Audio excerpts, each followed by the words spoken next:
मजाक तो तुमने मेरा बनाया शाहवेज। मोहब्बत में तुमसे करती हूँ।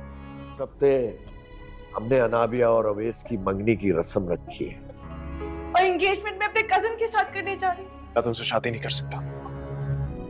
तुम्हारा और मेरा साथ शायद इतना ही था। मजाक कर रही हो? मुझे बताओ, तुम अगर मेरी जगह तुम्हारी एंगेजमेंट वैसी हो रही होती तो तुम मरियम मुझे मुबारकबाद नहीं दोगी? इसीलिए इस रिश्ते को यहीं खत्म समझो। इनमें से कौन सा ड्रेस लेती? तुम्हारी जगह मेरी जिंदगी में कोई नहीं ले सकता नाबिया, कोई भी नहीं। ये बात सुनकर शाहवीज के कदमों तले से जमीन निकल गई। ये मजाक है ना अनाबिया? मोहब्बत में ऐसा मजाक कोई नहीं करता। लेकिन अनाबिया के चेहरे पर न कोई निदामत थी, न ही कोई अफसोस। वो ठंडे लहजे में बोली, इस हफ्ते मेरी और अवीस की मंगनी है, और हां, मैं अपनी एंगेजमेंट अपने किजन के साथ करने जा रही हूं। शाहवीज की आंखों में आंसू तैरने लगे। तुमने कहा था कि तुम मुझसे मोहब्बत करती हो, फिर ये सब? अनाबिया ने मुना मोड़ते हुए कहा, मैं तुमसे शादी नहीं कर सकती, शायद हमारा साथ बस यहां तक ही था। शाहवीज ने बेयकीनी से हंसते हुए कहा, यह सब मजाक है ना? मुझे सच बताओ। तब अनाबिया ने वो जुमला कहा जिसने शाहवीज के दिल के टुकड़े कर दिए।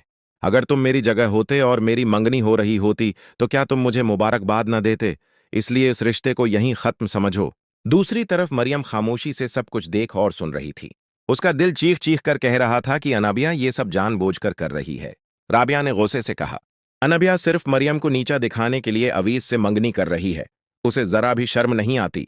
अनाबिया एक तरफ शाहवीज को अपनी मोहब्बत का यकीन दिलाकर उसे अक्सा रही थी कि वो कुछ करे, और दूसरी तरफ खुशी खुशी अवीस के साथ मंगनी की तैयारियों में लगी हुई थी। शाहवीज के दिल में जंग चल रही थी। वो नम्रा को साफ इनकार कर देता है कि वो उससे शादी नहीं करना चाहता, क्योंकि उसे लगता है कि अगर उसने अब कदम न उठाया तो वो हमेशा के लिए अनाबिया को खो देगा। लेकिन हकीकत ये थी कि अनाबिया तो अवीस के साथ मंगनी के लिए पूरी तरह तैयार थी, और जख्मों पर नमक छिड़कने के लिए वो मरियम को अपने साथ ड्रेस लेने ले जाती है। तुम बताओ, इनमें से कौन सा ड्रेस बेहतर है? अनाबिया ने मसनूई मुस्कुराहट के साथ पूछा। मरियम का दिल टूट चुका था, मगर उसने आंसू जब्त कर लिए। ओइस भी ये सब देखकर तल्ख लहजे में जली कटी बातें करने लगा, और अनाबिया के दिल को यही सुकून दे रहा था, क्योंकि अनाबिया की खुशी किसी मोहब्बत में नहीं थी। उसकी खुशी सिर्फ मरियम के दिल को मजीद तोड़ने में थी, और यही से उस कहानी में एक नया मोड़ आने वाला था, जहां मोहब्बत, हसद और इंतकाम एक दूसरे से टकराने वाले।